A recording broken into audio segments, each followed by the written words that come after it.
Hello everyone, and welcome to today's video. Today we will be doing another gem. This time we will be finishing it with watercolor. So to get started, we will draw out our gem in pencil. I am using watercolor paper. Let me make sure. So there's a smooth side and a texture side. It might be very difficult to see on the screen, but again, I'm going to flip it over. So this would be the smooth side, and this side is the texture side, and that is the side that we are going to be drawing on today.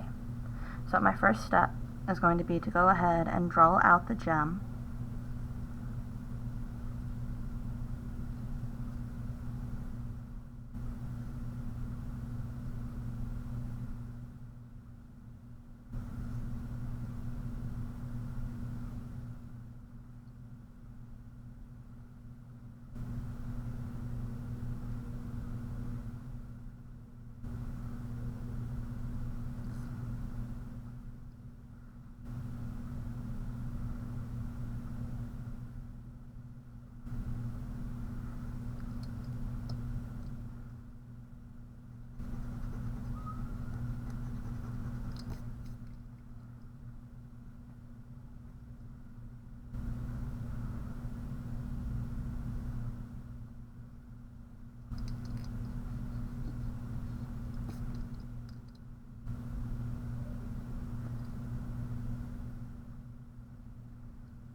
So you want to make sure that if you need to erase anything, that you do so before you start painting, just because that makes life a lot easier.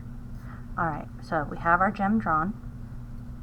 I have my material, so I have a cup of water, I have a paintbrush, and I have my paint palette. I also have a mock gem I want you to take a look at. You can see how the light shines through the gem. We are going to try and recreate that effect with our watercolors. So in order to do that, the first step is going to be to create an outline of our gem. So I'm going to get my brush wet, and I'm going to choose one color. I am going to choose a blue, and I want to get the color wet, and I want to load it up on my brush, but I don't want it to be very watery. So I'm going to dab at the lid of my paints to make sure that it is a nice concentrated blue and not watery, because what I want to do is I want to trace my lines without the paint spreading everywhere. Take your time with this. You do not need to rush it.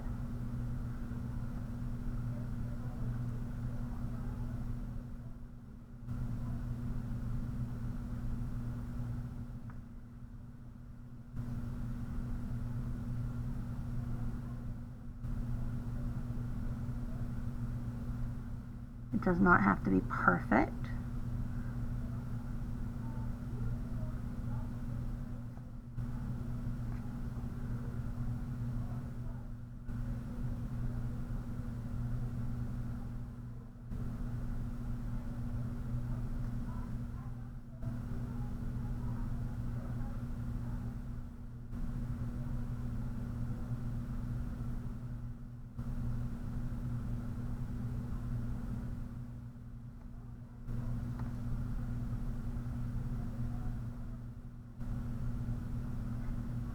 As a reminder, if you do not have watercolors, there is a video for how to color your gem using color pencils. I believe I used color pencils, or crayons can be used as well.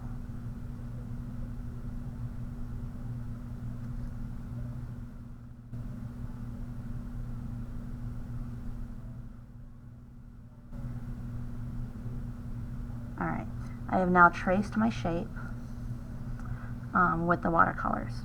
Now I'm going to get my brush wet again, and I'm going to load more blue on it, but this time I want it to be nice and watery. Now, in order to create the light reflecting in the gem, we're going to leave some areas of the paper white. Most watercolor palettes do not come with a white because the paper is normally naturally already white, so it's not necessarily needed. So in order to create this effect, we're going to have be careful not to include paint in some of the areas. Now, this is still a little darker than I want my blue to be, but you can see that it's a lot softer than when I did the outline. In order to lighten it up, I'm going to get water on my brush, and instead of dipping it back into the paint, I'm just going to take the water directly to the paper here, where the color is. You can see I can spread out that color and lighten it just a bit. Now, along where these lines are, I want to leave a soft, skinny white line.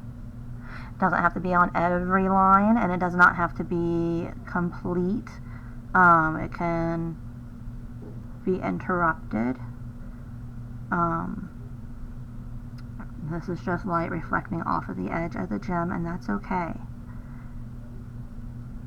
You can have a little bit of white in pretty much any section of the gem.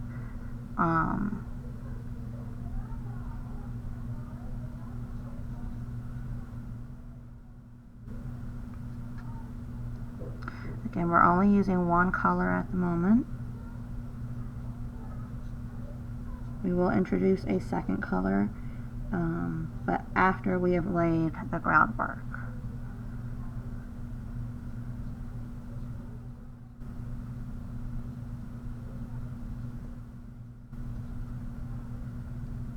If the color is getting too dark for you, and adding the water and spreading it doesn't seem to be helping, or there's too much water on your brush and it just seems to have spread out of control, get a paper napkin or a tissue and dab at it, and that will help.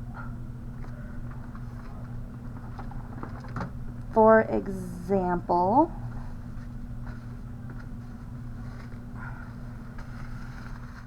I can dab at this. You can see it instantly took up a section of that blue. Now, I don't want it to be too light, so I am going to add a little bit of that dark blue back in there.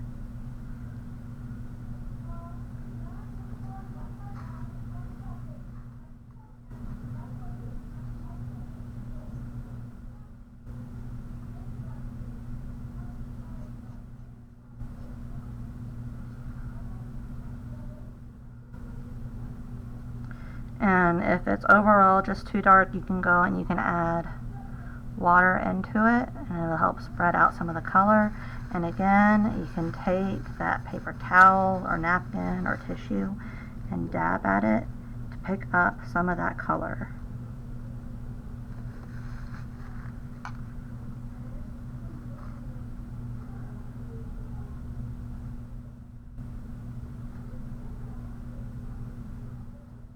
Alright. Now, I am going to introduce a second color. Since I chose blue, I'm either going to use a purple or a green to add to it. I am actually going to use a purple, so I'm going to get a very watery purple.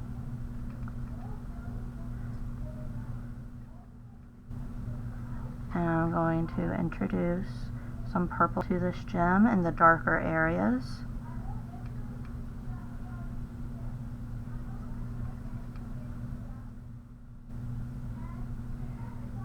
Now, if the color feels like it's starting to overpower the dominant color, so the dominant color here would be blue, I can easily go back into my blue and add more to the picture, or I can dab away at what I have added. The other thing you can do is in your paint palette, if you take the two colors, so I'm going to grab some of my purple, put it right here, And take some of my blue, just kind of mix them, and then add more water to your brush, load it up, and then you can kind of just add that in there as well.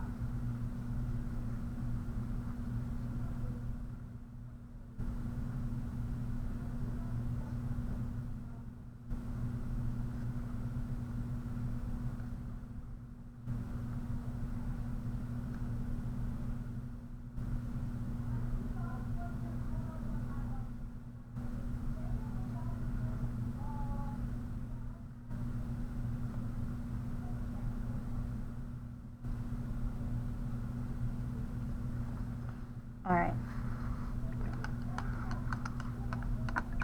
so there is our gem. For the background, we are going to paint the background black. Do be careful with your paintbrush that you are not going like this and destroying the brush. If you continuously paint like that, it will distort the way your brush looks. You always want to reform it so that it will keep its shape and be able to serve you in the long run. Now, if you are close to your gem, you do not want a super watery black because you don't want it bleeding into the shape. If it does bleed into the shape, this is where having that paper towel handy would be advised so that you can dab it away.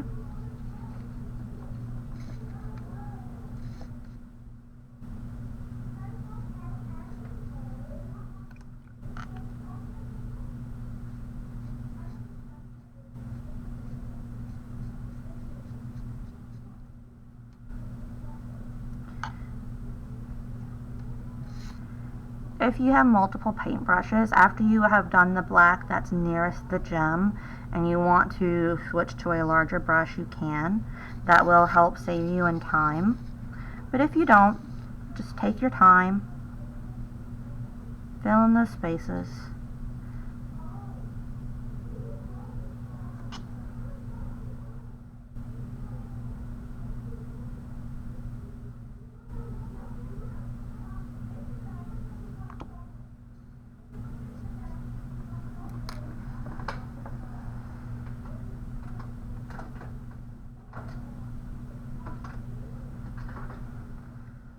So I do have a larger brush that I'm going to use. I'm going to load it up. You see how that blue is bleeding because it's really watery right there? That's okay. When it does dry, I can go over it with a more black.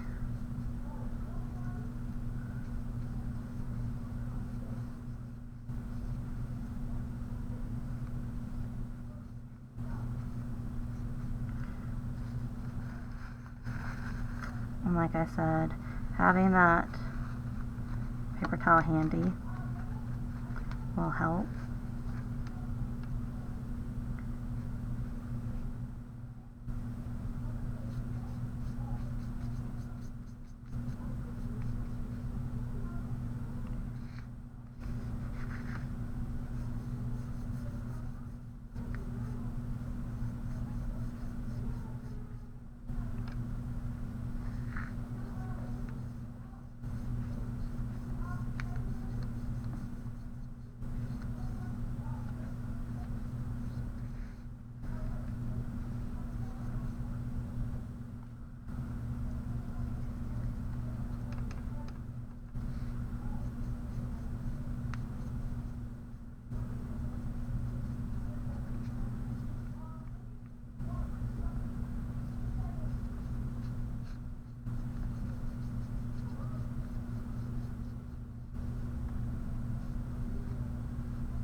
So do be careful when it is wet, how you touch it.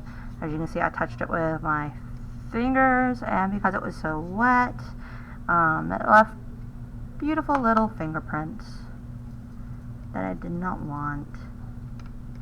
It's okay.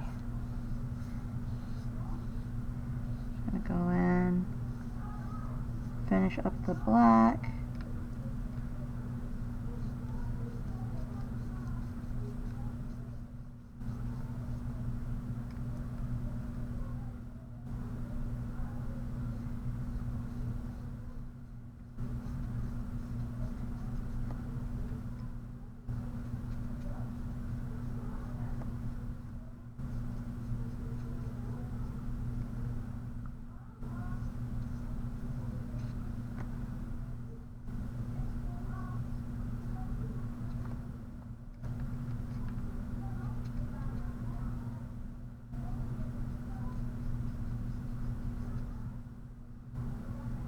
There we go.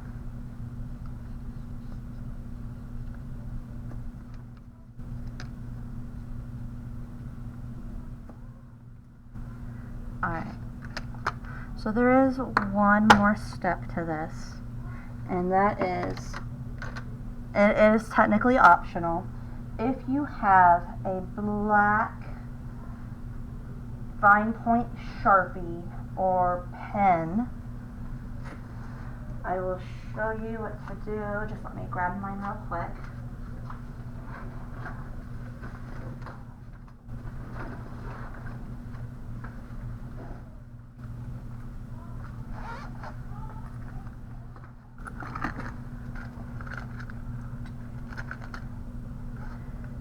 Alright, so what you're going to do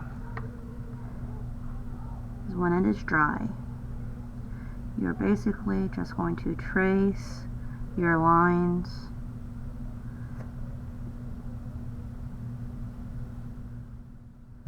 confirming where those edges are.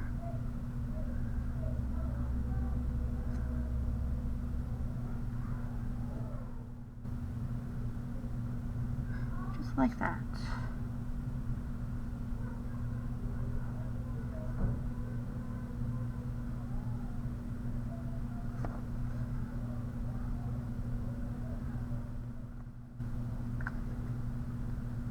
And there's still some color bleed. I can take my skinnier brush, load it up with some black, and see if I can go along that edge again.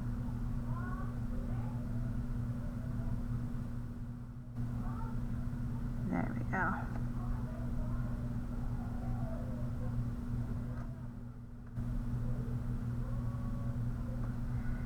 And we're done. Don't forget to add your signature to the bottom when it's all dry. And I can't wait to see your creations. Bye guys.